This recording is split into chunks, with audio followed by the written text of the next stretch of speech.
Hello everyone, সকলকে স্বাগত জানাই Bengali food with Anima cooking চ্যানেলের নতুন আরেকটা পর্বে। আজ আমি আপনাদের সঙ্গে পেঁপের একদম নতুন একটা রেসিপি শেয়ার করব। ভিডিওটা স্কিপ না করে শেষ পর্যন্ত দেখার অনুরোধ রইল। আর ভিডিওটা যদি ভালো লাগে অবশ্যই একটা লাইক আর কমেন্টের মাধ্যমে আমাকে জানাতে ভুলবেন না। আর দেরি না করে তাহলে চলুন পেঁপের এই রেসিপিটাকে দেখে নেওয়া যাক। পেঁপের এই রেসিপি বানানোর জন্য এখানে আমি নিয়ে নিয়েছি একটা পেঁপে। পেঁপেটা একদম ফ্রেশ ছিল। প্রথমে পেঁপেটা আমি কেটে নেব। পেঁপের মাথার সাইডেটা বাদ দিয়ে দু টুকরো আমি প্রথমে পেঁপের করে নেব। আর বন্ধুরা, সত্যি পেঁপেটা একদম ফ্রেশ ছিল। দেখুন, একদম ফ্রেশ ছিল আর একটাও বীজ হয়নি। এখন আমি পেঁপের গায়ের খোসাটা ছাড়িয়ে নিচ্ছি। বন্ধুরা, সত্যি বলতে পেঁপের এই রান্নাটা বিয়ের আগে কোনোদিনও খাইনি। বিয়ের পরে শ্বশুর বাড়িতে এসে এই রান্নাটা আমি শিখেছি। আর যদি পেঁপে এইভাবে রান্না করা হয় তাহলে কেউ বুঝতেই পারবে না কি এটা পেঁপে রান্না হয়েছে।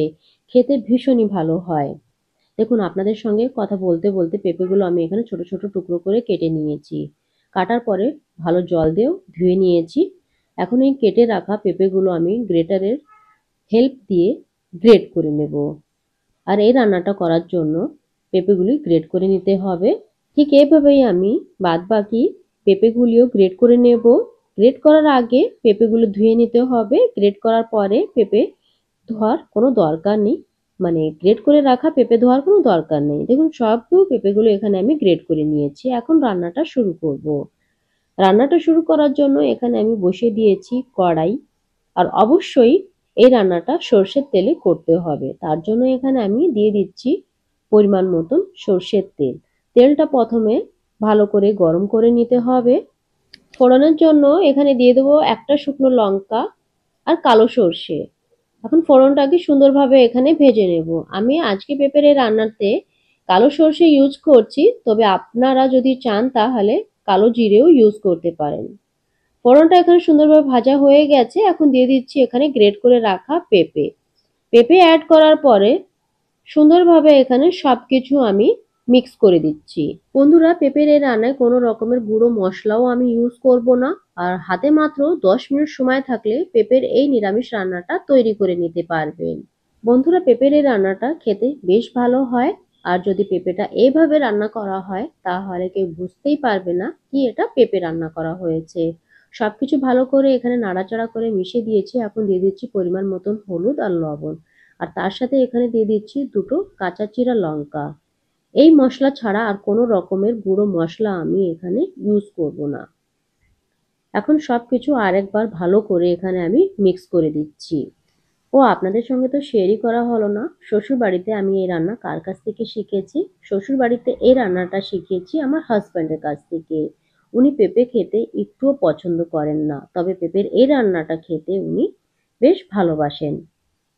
সবকিছু এখানে ভালো করে আবারও আমি মিক্স করে দিয়েছি।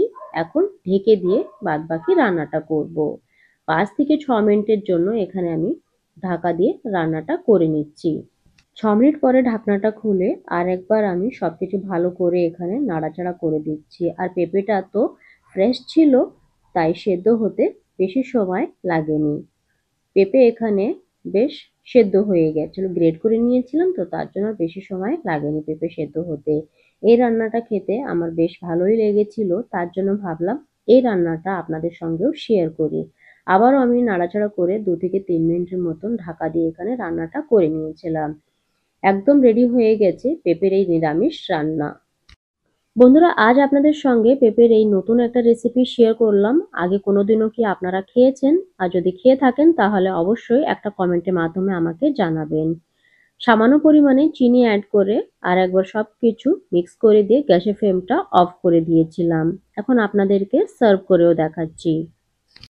আশা করছি আজ পেঁপের এই নিরামিষ রান্নাটা আপনাদের ভালো লেগেছে। ভালো লাগলে একটা লাইক আর কমেন্টের মাধ্যমে আমাকে জানাতে ভুলবেন না। আর চ্যানেলটাকে সাবস্ক্রাইব করে আমাকে সাপোর্ট করবেন। দেখা হচ্ছে পরবর্তী নতুন আরেকটা ভিডিওতে। ততক্ষণের জন্য টাটা, বাই বাই।